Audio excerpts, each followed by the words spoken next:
Complete ಹೆಸರು ನಾವು ಹೇಳಬೇಕು ಅಂದರೆ ಕರ್ನಾಟಕ ಕಳ್ಳಬಟ್ಟಿ ವ್ಯಾಪಾರಿಗಳ, ಮಾದಕ ವಸ್ತು ಅಪರಾಧಿಗಳ, ಜೂಜುಕೋರರ, ಗೂಂಡಾಗಳ, ಅನೈತಿಕ ವ್ಯವಹಾರ ಅಪರಾಧಿಗಳ ಮತ್ತು ಕೊಳಚೆ ಪ್ರದೇಶಗಳನ್ನು ಕಬಳಿಸುವವರ ಅಪಾಯಕಾರಿ ಚಟುವಟಿಕೆಗಳ ಪ್ರತಿಬಂಧಕ ಅಧಿನಿಯಮ 1985, ಇದನ್ನು ಗೂಂಡಾ ಆ್ಯಕ್ಟ್ ಅಂತ ಕೂಡ ಕರೀತಾರೆ. ಒಟ್ಟು 4 ಜನರ ಮೇಲೆ ನಾವು ದಾಖಲು ಮಾಡಿದ್ದೀವಿ.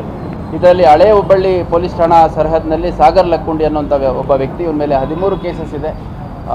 ಈ ವರ್ಷದಲ್ಲಿ ಕೂಡ ಒಂದು ಫ್ರೆಶ್ ಕೇಸಸ್ ಇವನ ಮೇಲೆ ರಿಜಿಸ್ಟರ್ ಆಗಿದೆ. ಈ ವ್ಯಕ್ತಿಯನ್ನು ನಾವು ಧಾರವಾಡ ಜಿಲ್ಲೆಗೆ, ಧಾರವಾಡ ಕೇಂದ್ರ ಕಾರಾಗೃಹಕ್ಕೆ ಗೂಂಡಾ ಆ್ಯಕ್ಟಲ್ಲಿ ಬಂಧನ ಮಾಡಿ ಬಿಟ್ಟು ಬಂದಿದ್ದೇವೆ. ಅದೇ ರೀತಿ ಕೇಶವಪುರ ಪೊಲೀಸ್ ಠಾಣಾ ಸರಹದ್ನಲ್ಲಿರುವಂತಹ ಮಂಜುನಾಥ್ ಅಲಿಯಾಸ್ ಸೈಂಟಿಸ್ಟ್ ಮಂಜ ಅಂತ, ಇವನ ಮೇಲೆ ಒಟ್ಟು ಈವರೆಗೆ 41 ಪ್ರಕರಣಗಳು ದಾಖಲಾಗಿದೆ. ಕೊಲೆ ಪ್ರಕರಣ ಸೇರಿದಂತೆ ಎಲ್ಲ ಕ್ಯಾಟಗರಿ ಅಫೆನ್ಸಸ್ಸು ಇವನ ಮೇಲೆ ದಾಖಲಾಗಿದೆ. ಈ ವ್ಯಕ್ತಿಯನ್ನು ನಾವು ಕಲಬುರಗಿ ಕೇಂದ್ರ ಕಾರಾಗೃಹಕ್ಕೆ ಗೂಂಡಾ ಆ್ಯಕ್ಟಲ್ಲಿ ಬಂಧನ ಮಾಡಿ ಬಿಟ್ಟು ಬಂದಿದ್ದೇವೆ.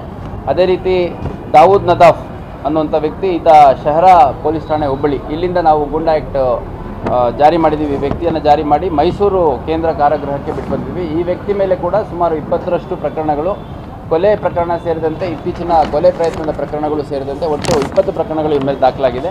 ಅದೇ ರೀತಿ ಬೆಂಡಿಗೇರಿ ಪೊಲೀಸ್ ಠಾಣಾ ಸರಹದ್ನಲ್ಲಿರುವಂಥ ಲಕ್ಷ್ಮಣ್ ಅಲಿಯಾಸ್ ಲಕ್ಷ್ಮಣ್ ಗಬ್ಯಾ ಅಂತ, ಈತನ ಮೇಲೆ ಸುಮಾರು 13 ಕೇಸ್ ಇದೆ. ಇವನ ಮೇಲೆ ಕೊಲೆ ಪ್ರಯತ್ನ, Rabri, preparation to dacoity, police ಅಧಿಕಾರಿಗಳ ಮೇಲೆ ಹಲ್ಲೆ ಸೇರಿದಂತೆ ಸಾಕಷ್ಟು ಪ್ರಕರಣಗಳು, ಒಟ್ಟು 13ಕ್ಕೂ ಹೆಚ್ಚು ಪ್ರಕರಣಗಳು ದಾಖಲಾಗಿದೆ.